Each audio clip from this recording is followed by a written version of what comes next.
mul on, kui Helena helistas mulle, kas helistas novembri lõpus või detsembris?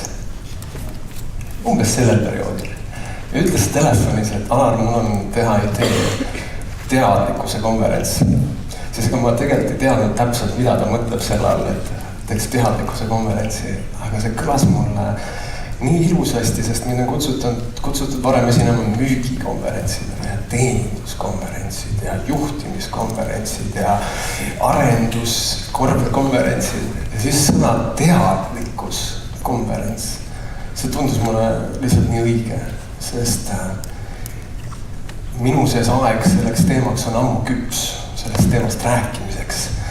Ja vahel on tunne, et oled nagu üksi. Et sellel teemal on võimalik rääkida ainult kuskil Aasias rännates, Himaalaja mäestikes, seljakotiga rändavate inimestega või siis hippidega Eestis või siis mõne kaasfanaatikuga, kes loeb suurel hulgal eneseabiraamatuid ja vaatab Eckart Tolle videosid internetist ja siis kuulda teadlikkuse konverentsi, et see on nii põnev, et kes seda kuulama tulevad. Ja siis, kui ma Helenat märtsis nägin, ma sain valesti aru, ta ütles, et ma küsisin palju inimesi registreerinud, ta ütles, et 70 inimest on, tema ütles 70, mina kuulsin 17. Ja siis ma ütlesin, et ma tegelikult ütlesin nagu, vau, 17 inimest. Et see on nagu suur asi ikkagi, et tahab teada, kuidas teadlikkus ja ettevõtlus omavahel seotud on. Sest ma eeldan, et sa päris eestikeelselt toredad sõna lampi, et sa päris lampi siia ikkagi satun, et kuidagi kumus, et see on konverents ja siis okei, et mingisugune, mis pidi sa siia tooma, mingi küsimus. Ja ma usun, et see küsimus on meil suhteliselt sarnane ikkagi, et ühtepidi võib, ma arvan, et kindlasti mingil määral sa tahad teada, mis on teadlikkus ja sellest ma täna räägin akadeemilises kontekstis, mida on avastatud teadlikkuse kohta. Kindlasti on veel asju, mida ma ei tea ja samas ettevõtlussuuredusega ka sind mingil määral huvitab ja siis samas minu küsimus iseenda jaoks on olnud viimased 5 aastat eelkõige, kuidas valgustada, et see on mind väga huvitanud just sellel põhjusel, et mul on olnud mõned väga võimsad kogemused varem isiklikult ja siis hiljem on nagu see igapäevane muretsev mõistus ja hääl, mis on suhteliselt negatiivne seal kahe kõrva vahel, hakanud segama igapäevast tegutsemist ja loomulikult sealt on tekkinud ambitsioon, saaks sellest vastikust häälest lahti. Ja siis samal ajal on taustal tekkinud siis teine häälekene, mis ütleb seal, aga vaata, kui sa Alar sellest häälest lahti saad, siis sa võib-olla lihtsalt lähed sinna Jürgeni poolt esitatud 48% kasti, kus sul on hullult palju ideid, aga sa ei suuda neid ellu viia, sest sul on nii hea olla lihtsalt seal zennis kogu aeg. Ja kui ma 2013 aastal nägin Tais, siis ma olen näinud elus ainult ühte tema enda sõnul valgustunud inimest, kes siis on konstantselt kogu aeg mitte ainult teadlik, vaid siis Buda või Jeesus, nagu ta ise ütleb. Ta on 33-aastane, oli siis üks naisterahvas Lisa Cairns ja ta tegi Tais ühe saare peal oma rõdu peal satsange, kus siis inimesed tulid kokku ja said talt tasuta küsimusi küsida. Ja siis minu üks küsimus tal oligi, kuule, aga Lisa, et mis juhtub siis, kui kuidas ikkagi see valgustumine, kuidas see teadlikkus, kuidas see on seotud äriga, kuidas see aitab businessit? Ja siis ma olin üks telediktori või kes nüüd on seal nagu intervjueerija näoga nii, palun mulle ühte ja konkreetselt õiget vastust. Ja siis ma nägin, kuidas ka valgustunud inimesel jooksis juhe kokku. Ja siis tundki ühtegi sõna, sest ta ei teed sa aitas. Ja siis ta lihtsalt naeratas üks natuke totra näoga ja ütles, I guess you have to find it out. Ja siis siin ma nüüd olen nagu otsimas seda vastust, siis kuidas need omavahel seotud on ja mul põnev, et Ingvar aitas mõned vihjed ja Jürgenit tulid vihjed ja nüüd tuleb täna kindlasti veel ja eks see on ikka nii, et kindlasti on paljud teist kogenud seda, et kui perekonda ostetakse uus auto, siis mõne aja pärast märkad sa seda autot igal pool, kes on seda efekti näinud, palun näite käe. Aga vaata, sa ei tõuse ju hommikul üles ja ei mõtle, et täna ma tahaks näha oma Toyotat. Et sa näed seda ja sul ei ole valikut ka mitte. Ehk märkamine toimub sinu teadliku soovita märgata. Ja seetõttu huvitav on ka see, et see jutt ju, mida ma täna räägin, on toimunud justkui selle eelduseks on olnud mingid küsimused. Need küsimused on siis nii-öelda sellest keskkonnast, kus ma elan, kaardistanud mingisuguse portsu vastuseid. Aga nii nagu kui sa ostad uue auto, hakkab su aju nägema teisi autosid eelmise mudeli kõrval, siis samamoodi kõik see jutt, mida ma täna räägin, see on ajas muutuv. See on lihtsalt üks hetk minu elus, kuhu ma olen praegu jõudnud ja peaaegu kõik mõtted siit arenevad edasi ja kui me kohtume teiega 2-3 aasta pärast suurendusega, ma räägin nendest samadest asjadest veidi teistmoodi. Seega, palun ära löö mind mõttes risti, kui sa tunned, et mõni asi läheb sinu teadmistega ja kogemusega vastuollu, vaid lihtsalt võta seda ühe mehe rännakul avastatud, mis võib-olla aitab ka sul paremini teadvustada neid mõtteid peas, mis asi on teadlikkus, mis asi on ettevõtlus ja kuidas need omavahel seotud on. Nüüd teekonnal siis oma küsimustega ja teekonnal siis küsimustega vastusteni sattusime jalutama eelmise aasta sügisel Tallinna Loomaaias ja minu kõrval kaasvestlejaks minuga oli siis Veronika Osade-Jüssi, kes on siis sellise toreda blogi nagu kunstimeistrid.ee looja ja ta elab juba mõnda aega Taanis. Ja meil tekkis üks huvitav vestlus sellest, et taanlased väidetavalt on oluliselt õnnelikumad kui eestlased, nende koolisüsteem on oluliselt arenenud kui see, mis meil siin Eestis on. Ja kui ma selle aasta jaanuaris olin Tais taaskord, siis ta saatis mulle meili peale ühe uuringu. Ja selle uuringu sisu oli siis see, et 2 Taani professorit ülikoolis tegid teadustööd. Ja nende üks teadustöö huvi fookuseid oli see, et kui väga on geneetika seotud õnnetundega. Et kui taanlased on justkui väga õnnelikud rahvana ja nende well-being ehk subjektiivne heaolu on kõrge, siis kuidas see võib olla seotud nende geneetikaga? Ja kui siis kaardistatud on inimgenotüüp, eks ju, erinevad rahvused ära ja siis, et kas on mingi seos, et mida kaugemale, mida lähemal Taanil, seda õnnelikumad inimesed subjektiivselt on ja mida kaugemal Taanist, et siis nad nagu väidetavalt muutuksid vähem õnnelikuks.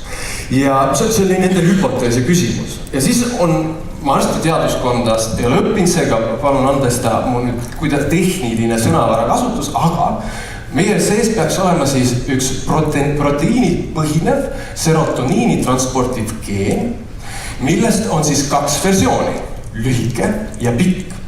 Ja nende idee oli siis see, et väidetavalt selle geeni, seda nimed ma näitan varsti tahvli peal, see oli keeruline, et mulle ei jäta meelde. Et väidetavalt selle geeni lühikese versiooni all, seda geeni lühikest versiooni olevad inimesed on siis oluliselt suurema tõenäosusega, negatiivse maailmavaatega ja kalduvad asju nägema mustades värvides ja neil on oluliselt suurem šanss olla depressioonis. Ja siis nad tahtsidki näha seda, et kui väga siis selle geeni avaldumine rahvastiku seas mõjutab selle rahvastiku heaolu. Nüüd, siin on üks joon, eks. Nüüd, vaat see alumine näitab, siin on see on selle geeni nimi, SHTT bla bla bla.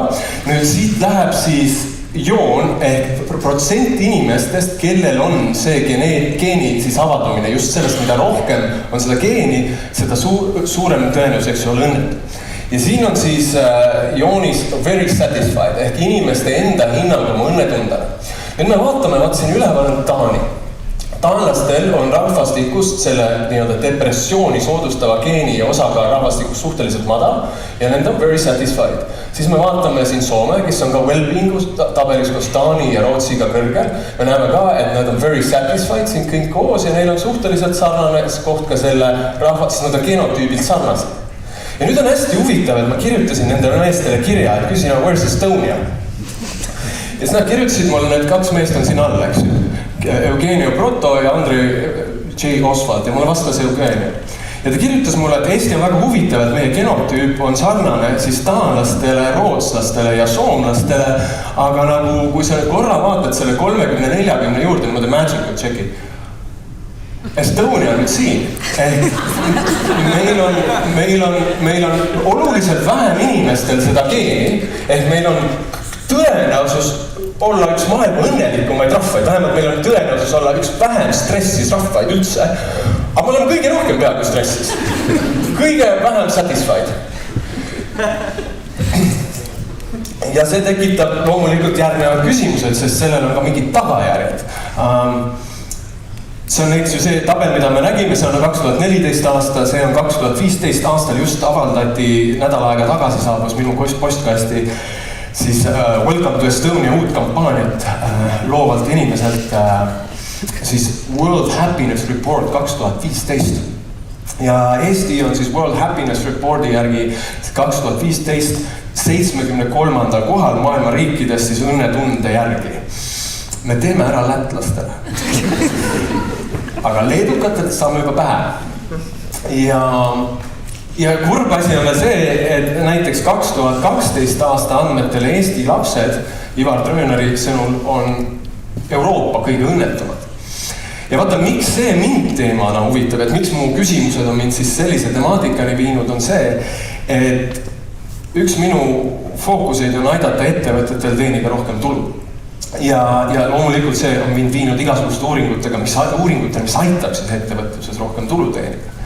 Ja mis mul on jäänud silma on see, et Gallup Group, maailma suurim era- ja riigisektori uuringuid läbiviiv organisatsioon on korduvalt väitnud, et SKP tõusu eelduseks on kõigepealt rahvastiku õnnetunde kasv ehk well-being'u kasv. Ja kui me tahame, et meie majandus õitseks, siis meil peab liikuma õnnetunne 73. positsioonilt ikka hüppeliselt ülespoole. Ja siis tekibki küsimus omakorda, aga mis kui SKP kasvu tõusu eelduseks on well-being'u ehk heaolu kasvu? Mis on siis omakorda well-being'u ehk heaolu kasvu eelduseks? Ja vastus siis, millele mina olen jõudnud, on see, et heaolu saab kasvada siis, kui on põhiselt headust. Kui inimeste omavahelis suhtlemises on hoolivust ja helmust. Ja nüüd tekib omakorda küsimus, aga kuidas saab kasvatada headust iseendas? Ja see on mind viinud ühe hästi huvitava mõtteni. Minu jaoks on see mõte väga originaalne ja ma tahaks seda tutvustada teile. Igat asja maailmas on võimalik vaadata vähemalt läbi 3 erineva perspektiivi. Üks perspektiiv, millele me saame keskenduda, on asi ehk tulemus ise. Oletame, et see mees siin on kunstnik ja ta hakkab maalima seda päikeseloojangut. Ja vaata, kujutame ka oma ette, et nüüd teda elamisel ei seisa ja on ainult see päikeseloojang, mille ta on maalinud. Ehk meie seina taga ei ole enam foto kunstnikust, vaid me näeksimegi fotot maalist. Ja seetõttu üks perspektiiv, millest me saame asjadele läheneda, on alati asi ise. Me saame rääkida maalist kui tulemusest, me saame rääkida, mida me maalil näeme. Me saame öelda, et näe, seal on päike ja hästi sellist teatud värvi taevas ja me näeme seal taga võib-olla merd ja me näeme puid ja me saame rääkida tulemusest kui sellisest. Samamoodi ettevõtluses me saame rääkida ettevõtte müüginumbritest, me saame rääkida kliendi rahulolust, me saame rääkida sisekliendi rahulolust, me saame rääkida tulemustest. Aga tulemusi vaadates kõrvalt ei ole meil võimalik õppida, kuidas neid tulemusi saavutatakse. Just nagu vaadates maali ei ole meil võimalik ainult maali vaadates õppida sarnaselt maalima. Siis on teine perspektiiv, kuidas me saame maalile või ükskõik millele läheneda. Ja see perspektiiv esineb enne seda, et kui siin on maal, siis see on enne maali ja selle perspektiivi nimi on protsess. Ehk me saame küsida, et süke on maal, aga huvitav, millist tehnikat see kunstnik kasutas, et seda maali teha. Huvitav, millist värvi ta otsustas valida, milline oli materjal, milline oli temperatuur. Me saame küsida protsessi kohta küsimusi, et leida vastus küsimusele, kuidas. Kuidas tekivad müüginumbrid, kuidas tekib kliendi rahulolu, kuidas tekib edu. Ja vaata seetõttu viimase 10 aasta vähemalt Eesti ettevõtlusmaastikul pakutav koolitusturg on keskendunud küsimusele, kuidas.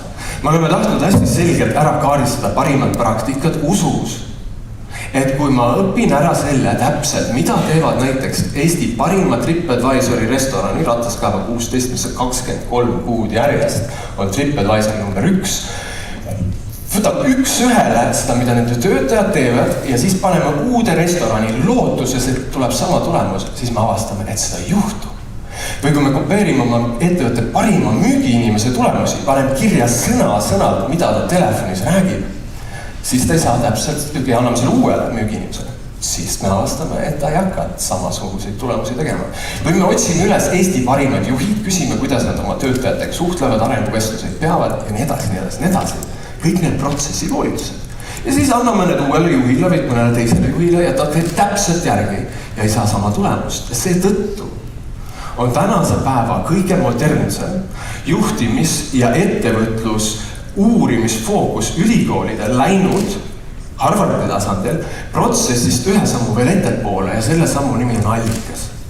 See on see hetk, kus kunstnik ei ole veel pintslit kätte võtnud, et maalima hakata. Ja allikas on ka minu uurimisobjekt.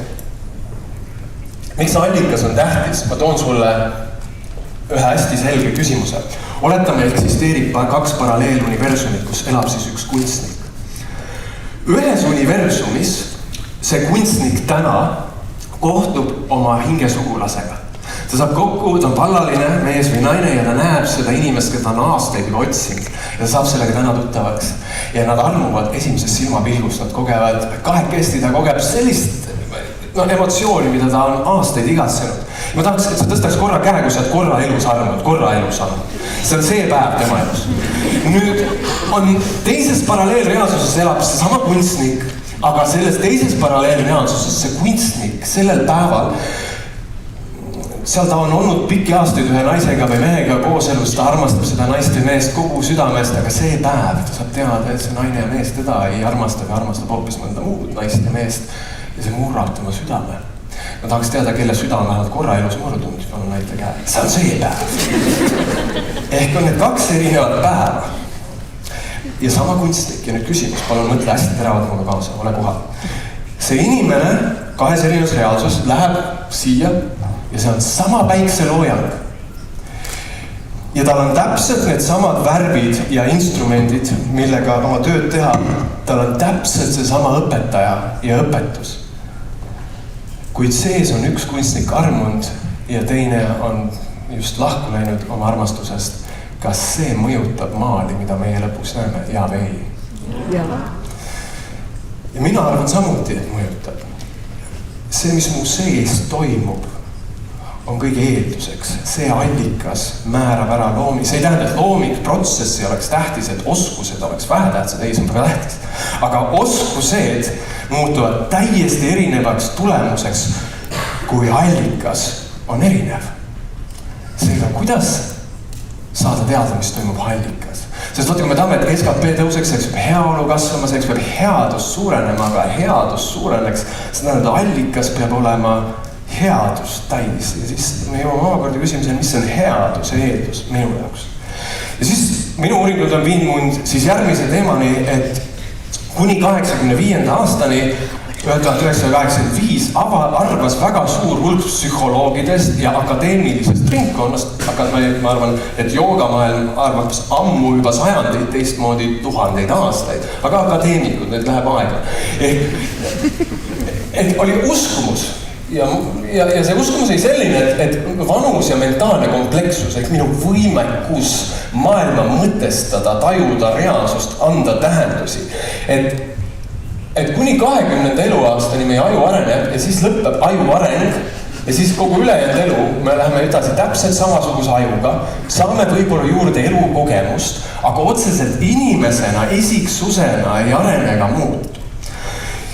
Ja seetõttu on akadeemilises maailmas teinud väga teed rajavat ja väga olulist tööd teadlikkuse justkui esoteerilise maailma ühendamisega, siis selle akadeemilise maailmaga ehk vasakut ja paremat ajupoolkera või siis hinge ja mõistust ühendavat tööd. Selline mees nagu Robert Kagan, kes on Harvard Graduate School of Educationi siis professor ja doktor.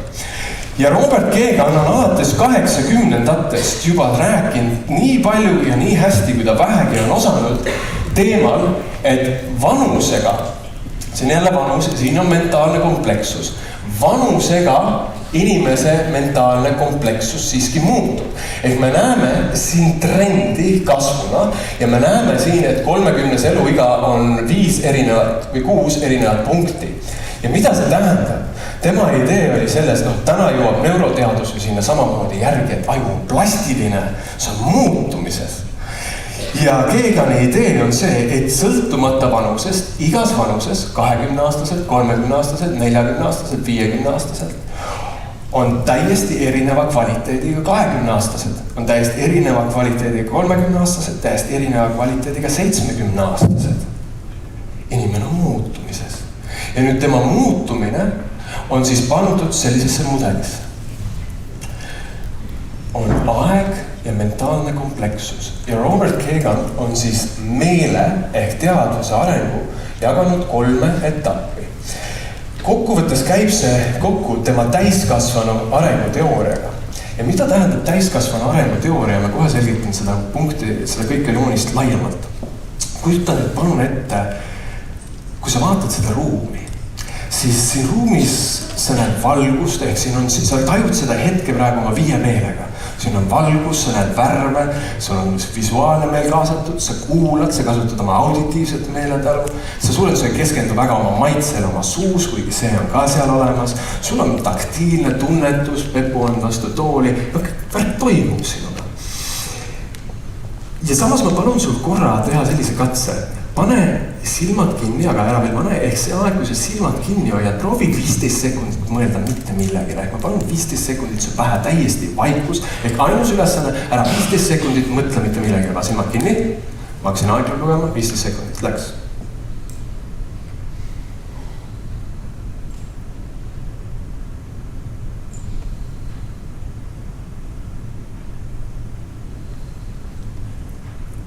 Tee palun silmad lahti. Kes suutis olla 15 sekundit, küsi vastu, kelle tuli, isegi kui sa andsid ennast parima, 15 sekundi jooksul pähe vähemalt üks mõte. Ole aus, ära nüüd häbenega, siin ei ole valgustunud. Ja mis see eesmärk selle küsimusel oli, on see, et vaata, ma rääkisin, et me näeme, tajume seda reaalsust läbi 5 meele just kui objekte oma teadvuses. Aga kui sa oled väike laps, siis kui lapsel tuleb peale jonn, või kui lapsel tuleb peale tohutu rõõmu eufooria, siis sa oled avastanud, lapsed hakkavad rõõmust hüppama. Või nad jonnivad ja sa ütled, no ära jonni, ja ta ikka jonnib. Ja miks ta jonnib on see, et ta ei suuda näha, jonn võtab tema üle, ta ei suuda näha mõtteid, mis põhjustavad jonni kui objekte oma teadvuses. Ja ta ei suuda näha ka oma emotsiooni, halb tuju või rõõm kui objekti oma teadvuses. Need emotsioonid omavad teda, need juhivad teda. Tal ei ole valikut, sest ta ei suuda veel eralduda oma emotsioonidest ja mõtetest. Ja need 3 erinevat arenguetappi Robert Kagani järgi iseloomustavad siis seda protsessi, kuidas inimmeel areneb ajas. Esimene etapp, socialized mind, kujutab sellist teadvuse tasandit, kus vaata, point ongi kogu asi on objektid ja subjektid. Mida sa tajud kui objekti endast väljast ja millele oled sina subjektiks, et mis juhib sind? Kui sa oled socialized mind tasemel, siis sa juhindud kõigest sellest, mida teised inimesed tahavad. Mu ema tahab seda, ühiskond tahab seda, sind juhivad stereotüübid. Sa ei saa isegi teadvustada, miks sa nii teed.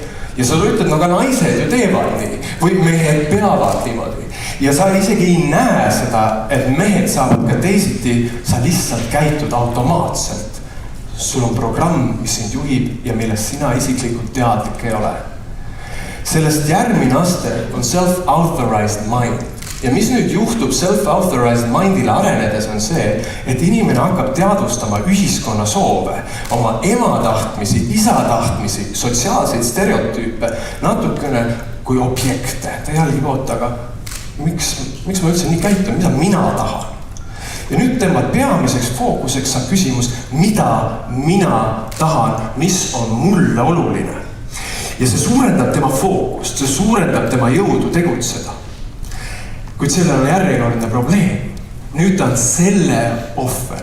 Ta ei näe oma tahtmist kõrvalt kui objekti, tema tahtmine juhib teda ja see, et kuhu see tahtmine ta juhib, ei ole enamasti see, mida ta päriselt elus vajab.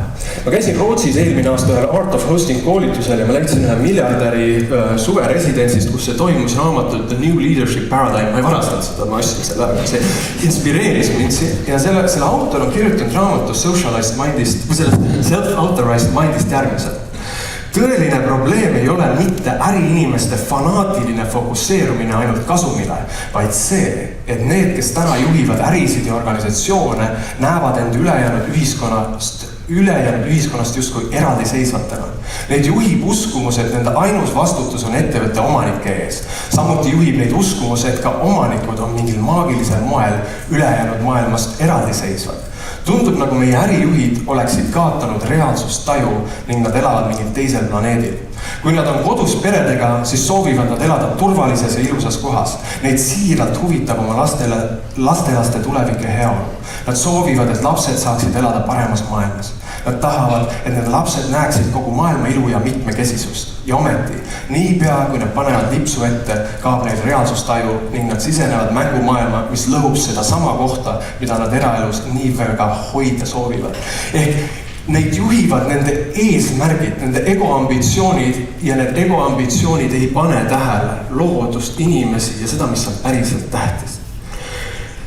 Ja siis on veel, sellest saaks oluliselt sügavamale kõiges minna, aga siis on veel üks tase, mis on siis self-transforming mind, kus ma hakkan nüüd nägema mõned objektidena oma teaduses ühiskonna soove, ühiskonna nõudmisi, oma ema, naise, kelle iganes tahtmisi ja ma hakkan nägema ka enda tahtmisi kui objekte ja mul tekib nüüd valik.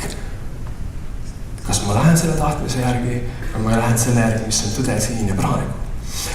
Ja näiteks Dalai Lama on pandud sellele samale arenguteele, kui inimene kasvab budismis, siis ta on silmad kinni, ta ei näe üldse teisi võimalusi, nagu sa võib-olla näinud paljusid Jehoova tunnistajaid, ei, kõik on nii ja kõik muu on võimatu. Ja, või miks Vene aeg oli nii propagandapõhine, miks väliskirjandus oli keelatud, sest vaja on see socialized mind, et inimesed mõtleks ühtemoodi.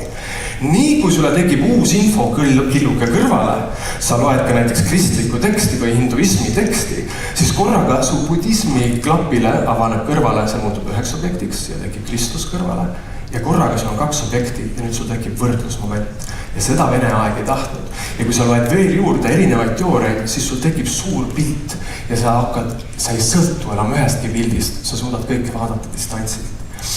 Ja nüüd me tuleme selle teooriaga ärimaailma.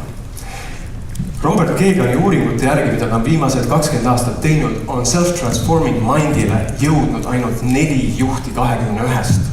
Enamik juhid endiselt funktsioneerivad ego tasandil sellel minu tahtmine ja ei huvitu sellest, mis on päriselt oluline. Ja see on kaasa toonud totaalselt uue ärimudeli, mille nimi on conscious business.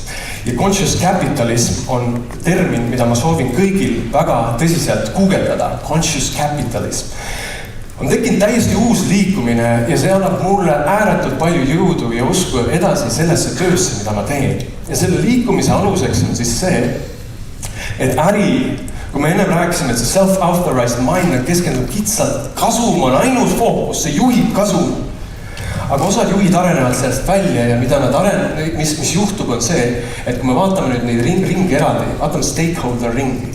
Stakeholder on, kes on äriosanikud, osalised. Ja sinna sisse on tekkinud korraga, kui ennem oli objekt või kogu minu töö oli selleks, et teenida omanikule kasumit, siis tänased conscious business'ite juhid näevad, omanikud on ainult ühe tervikust. Me peame ka vastutama oma inimeste eest. Korraga on objekt, personal on tähtis. Siis tekib arusaamine, kui personal on õnnelik, siis muutuvad kliendid ju tähtsaks. Sest kui personal on õnnelik, siis on klient õnnelik, siis saab olla omanik õnnelik. Ja siis nad mõistavad, oota, aga me äri ju on ühiskonna osa ja ühiskond on ökosüsteemi osa. Kui ökosüsteemi pole ühiskonda, pole äri. Korraga neil tekib veel objekt, üks stakeholder juurde, keskkond. Keskkonda tuleb hoida. Ja siis loomulikult nad saavad aru, et kui me tahame, et meie äri õritseks, meie partneritel ja tarnijatel ja koostööpartneritel peab hästi minema. Et korraga fookus ainult ühelt asjalt, omaniku kasum on tulnud omanik, klient, siseklient, tarnija ja keskkond. Leadership, täiesti uus viis näha, mis on juhi positsioon. On tekkinud uus juhtimismudel, mis pöörab juhtimispüramiidi tagurpidi. Kui ennem oli üleval tippjuht, siis nii tippjuht on all. Ja üleval on klient. Klient maksab kõikide palga. Ja seetõttu on uus mudel see, et juht on teenindaja. juht on see, kelle töö on teenindada teisi juhte, keskastmete juhti töö on teenindada siis eesliini inimesi või tootmise inimesi, et nemad saaksid siis omakorda pakkuda maksimaalset rahulolu kliendile. Ja kui me läheme siit veel sammu edasi, siis sa näed, et siin on ka kultuur.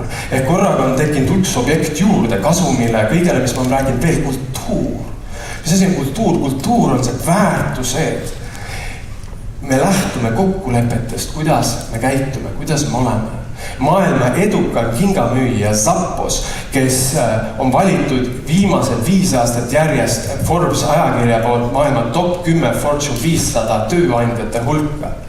Nad maksavad igale uuele töötajale katseaja lõpus, 3 kuud katseaeg, $4000, et palun võta see $4000 vastu, kui sa tunned, et meie kultuur ei sobi sinu isiksusega ja mine siit ettevõttest ära. Sest selle ettevõtte juht Tony Hsieh on öelnud, et esimese 10 tegevusaasta jooksul on nad kaotanud enam kui $320 miljonit kultuuriliselt mitte sobivate inimeste värbamise tõttu. Ja siis on purpose. Ehk veel on üks objekt ja selle objekti point on see. Ed Freeman, Virginia ülikooli professor on öelnud. Just, et organismi töö on toota punaseid vereliblasi, just nagu äri fookus on toota kasumit. Aga nii nagu elu eesmärk ei ole toota ainult punaseid vereliblasid, ei saa olla äri eesmärk toota ainult kasumit. Sest kasumi tootmine ei inspireeri töötajaid. Me peame töötajatega rääkima nende keeles. Seega conscious business võtab enda alla selle, et inimesed hakkavad töötama suurema mõtte jaoks, mis ühendab neid. Nad väärtustavad erinevaid inimgruppe, juhid on teenindajad ja kultuur on see, et meil on mingid väärtused, millest me lähtume, mis on kõigil teada, mis võtavad ära kultuurilised eripäärad. Ehk juhid näevad erinevaid objekte oma teadvusest. Mis see kaasa on toonud? Siin on mõni hulk nendest ettevõtetest. See esinemine läheb ka interneti videokujul üles, rahulikult pausi panna, et vaadata sügavamalt. Aga mis see kaasa toonud on? See mudel, mida te nägite ju, see on jällegi ülikoolide poolt kokku pandud mudel ja ülikoolid ju teevad analüüse ettevõtete sees, võttes näiteks neid ettevõtteid on veel, võttes need ettevõtted aluseks uurideks, kuidas nad töötavad. Ja mis tõnud on? On selline raamat Firms of Endearment, 2013 aasta kirjandust. Kui paljud teist on kuulnud Jim Collinsi good to great teooriast ehk heast suurepäraseks teooriaks? Vaatame nüüd natuke, kui ajas maha on Jim Collinsi teooriat. Aastad 1998 kuni 2013 jälgiti siis Firms of Endearment, mis tähendab ettevõtted, mis hoolivad, mis on siis sellele eelnevale conscious businessi mudelile üles ehitatud. Ja mida me näeme on see, et sellel ajaperioodil 1998 kuni 2013 kasvasid FOD ehk need ettevõtted, mis siis baseerusid oluliselt laiemale pildile kui omaniku kasum. Keskmise S ja B, Sons ja Proctor äriindeksiga võrreldes 14:1. Ja good to great kompanidega, millest Jim Collins kirjutab, kasvasid nad 6:1. Ehk selle ajaperioodil tegid 15 aasta jooksul FOD 1681% kasvu, Good to Great tegid 263% kasvu ja SB ehk üldine börs nende konkureerivad ettevõtted 118% kasvu. Siit tuleb väga selgelt välja, et hoolimine on kõige ratsionaalsem viis äri tegemiseks ja uue kooli investorid, kui nad tahavad raha teenida reaalselt, näiteks kui nad oleks paigutanud aastale 92 $10,000 Starbucks, mis on üks FODest aktsiasse, oleks nad aastaks 2002 teenid 6500% return'i oma investeeringut, sest see raha oleks kasvanud $650,000. Ja kui sa arvad, et Starbucks on kohviäris, siis sa eksid räigalt, sest Starbucks ütleb, we are not in the coffee business serving people, but we are in the people business serving coffee. Ehk kogu uue aja ärifookus on inimene. Kõige tähtsam fookus on inimene, sest inimene teeb rahule oleva kliendi ja inimene teeb ettevõttele kasumi. Ja kui me mõtleme, et inimene on kõige tähtsam, siis me jõuame sellises fookuseni, et kellele see mõtlemine sarnaneb. Ja see mõtlemine on just kui naiselik mõtlemine, inimene, hoolime inimestest. Ja tead, sul on õigus. Sellel põhjusel, et enamike neist ettevõtetest keskastme tasandil juhivadki naised. Ja ma olen täitsa veendunud, et naised teevad selle maailma korda ja selles on hästi suur põhjus. Üks on see, et igas naises on, ja seda ei saa ümber lükata, seda lauset, et ja ma räägin naisest kui teist naistest, kui vaatad, palju siin ruumis on naise proportsionaalselt, see annab ka mingit infot. Ema lind, ema lõvi, iga naine, üks osa loodusest, evolutsiooniliselt arenenud, tunneb ära selle, mis on õige ja hea. Ja see kusagil intuitiivselt iga tegu, mis aitab kaasa liigi säilimisele ja lastele turvalise elukeskkonna loomisele, saab naiste poolse toetuse. Ja põhjus, miks need ettevõtted on nii tippu jõudnud selle lühikese ajaga, sest nad teevad igapäevaselt oma nii palju tegusi, millest naised räägivad teistele naistele. Iga äri, mis oma tegutsemise toel aitab naistes tekitada tunnet, et see, mida nad teevad, aitab alateadlikult kaasa liigi säilimisele ja lastele turvalise elukeskkonna loomisele, saab automaatselt soosingu. Sest naised jagavad kõikides, ka sotsiaalmeediakanalites kõige rohkem. Facebook, Twitter, Pinterest, põhikasutajad, Instagram, naised. Ainus sotsiaalmeediakanal, mida mehed rohkem kasutavad, on LinkedIn. Naised teevad selle maailma korda, sest ma olen veendunud, et mingil tasandil tunnevad naised ka oma vastutust selle maailma siia viimise eest. Sest vaata, kui sa vaatad ükskõik mida inetut maailmas, metsade hävitamine, looduse saastamine, sõjad, siis just kui saaks minna mööda lineaarselt, mees on süüdi. Mees on see, kes seda teeb ja just kui need ettevõtted, kes maailma kõige rohkem laastavad, mehed juhivad. Aga vaata seda slaidi siin. Mis ma sellise slaidi panin on see, et miks mehed saavad maailma niimoodi juhtida. Ja vaata, täna on minu tunne hästi selgelt see, et 68% naistest võrreldes meestega, keda ainult 33%. Kui nad ei suuda eristada oma negatiivseid emotsioone ja emotsioonid võtavad nad üle, nad ei näe emotsioone kui objekte oma teadvuses. 68% läheb seda negatiivset emotsiooni maandama shoppamisega. Shopping is cheaper than a psychiatrist. Ja vaata see paha tuju. Ja siis see reklaamimaailm, et paha tuju nagu resultaat on nagu pane pidu ja tahaks veel ägedamaid riideid ja tahaks seda feimi. Ja sa ei saa eirata, et selline värk Eestis ei toimu ja ümber meie maailma. Ööklubid oleks tühjad, kui naisi maailmas ei oleks. Mehed üldiselt ei lähe ööklubisse niisama. Nad lähevad sinna konkureerima võt selle pildi pärast. Sest me oleme kasvanud ühiskonnas, kus kõik mehed tahavad seda kõige ilusamat, kõige targemat, kõige paremat naist ja siis see prototüüp, kuidas seda saada, on see, mida väga suur hulk naistest näitab. Osta mulle asju. Tee minu harjutu, sina oled süüdi, et mul on paha tuju, tee mind õnnelikuks. Ja mind teevad õnnelikuks asjad ja mind teevad õnnelikuks ilus maja ja ma tahan oma lapsele ka ilusat vankrit, palun, kõige paremat. Ja siis need vaesed mehed punnivad selle nimel, et sina naine oleks õnnelik, sest sa muidu ei saa omalt emotsioonidega ise hakkama. Ja see on loonud tänase maailma. See, kes neid käekotte tahab, siis kellele neid riideid toodetakse meestele. Vaata statistikat, kui palju kulutavad mehed riietele versus naised. Ja vaata, keegi õmbleb neid riideid siin. Ja nende riiete tulemusena tekib kõik see. Ehk naised saavad hästi selgelt oma vastutusest aru, et kui nemad ei muutu, siis mehed ei tule järgi, sest seni, kuni naised elavad selles vanas egopõhises teadmises, self-authoring mindis, mina tahan, siis mees tunneb kohustust talle seda pakkuda. Ja siis mehed võistlevad selle, kellel on suurem muskel, kellel ilusam auto, kellel on rohkem raha. Ja siis nad ei tee seda, mis on õige, vaid see, mis toob raha sisse.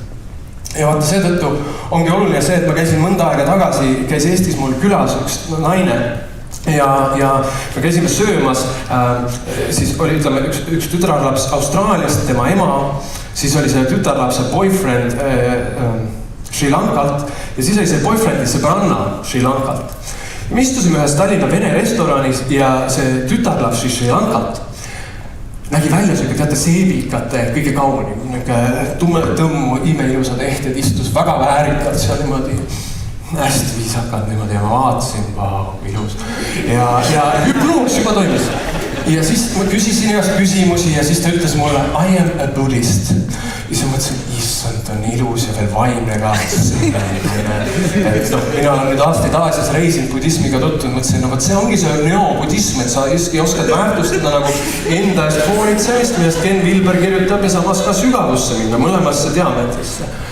Ja siis käis see teenindaja seal lauas ja siis iga kord, kui see teenindaja tuli, ta segas jutule vahele. Meil oli mingi jutt poolest tuli, sorry, is everything okay. Mille peale see budist tüdruk siis mõne aja pärast ütles, teate, mul käib see kuradi Eesti teenindus nii närvidele, ma käib kogu aeg midagi tahtmas ja küsimas. Ja siis ta tuli jälle see teenindus, no näed, ma ei suuda üldse nagu aru saada, millal on õige aeg tulla. Ja siis mingi hetk see tüdruk teenindaja tuli minu kõrval, ütles, et kas ma võin tuua magustoidu ja kuna ta jälle segas mind, siis see tüdruk seal lauas peaaegu raevus. Ei suuda, me ei saa rääkida nad kogu aeg, mis teil siin Eestis viga on, mida te käite siin kogu aeg lauad. Ja see hetk, kui ta sädistas, tuli just see hetk, see tüdruk tuli tema juurde nende magustoidu menüüdega, just see hetk, kui ta rääkis kuradi Eesti teenindus ja pani talle sorry, I brought you ja siis see tüdruk tõusis püsti. Get the fuck away from here, I will kill you, bitch, I will kill you. Harjus üle selle restorani vene kliendis, ehmatasid ära, teenindal menüüd maha läks nuttes taha ruumi. I am a budist.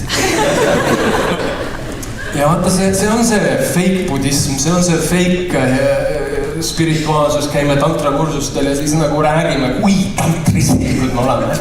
Ja siis nagu, terrarium. Või mis iganes need on.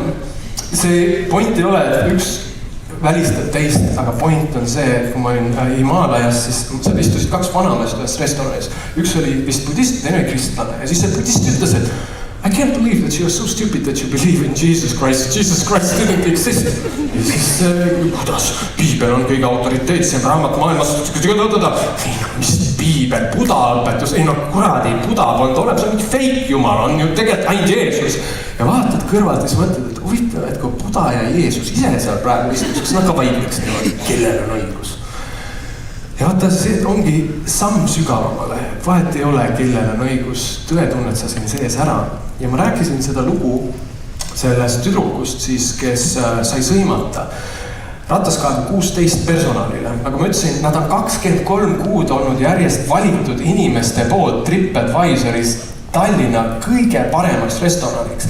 Neil oli ühel hetkel rohkem 5 tärni arvustusi kui kogu TripAdvisori top 10 kokku ühel Eesti restoranil.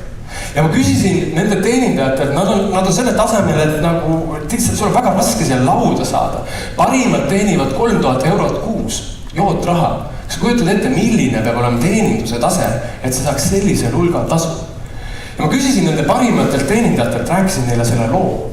Kuulge, kuidas siis vältida seda, et te saaksite sõimata? Ja siis nende parim teenindaja ütles, hästi lihtne, tehke nii nagu mina. Ma küsin, mis sa teed? Ma juba viimased 5 aastat loen iga päev, iga õhtu Eckhart Tollet. Ja siis mõtlesin, mis see tähendab? Ja siis ta ütleski, et läbi Eckhart Tolle lugemise on ta õppinud nägema oma emotsioone ja mõtteid kõrvalt. Iga kord, kui see ärrituvus tahab temast tekkida, ta vaatab seda ärrituvust, aga teised ei näe teda ärritumas. Mis tähendab, ta suudab see, mida Ingvar ütles, ta suudab tegutseda adekvaatselt hetke vajadustest lähtuvalt ja ei too sinna mõttemüra sisse.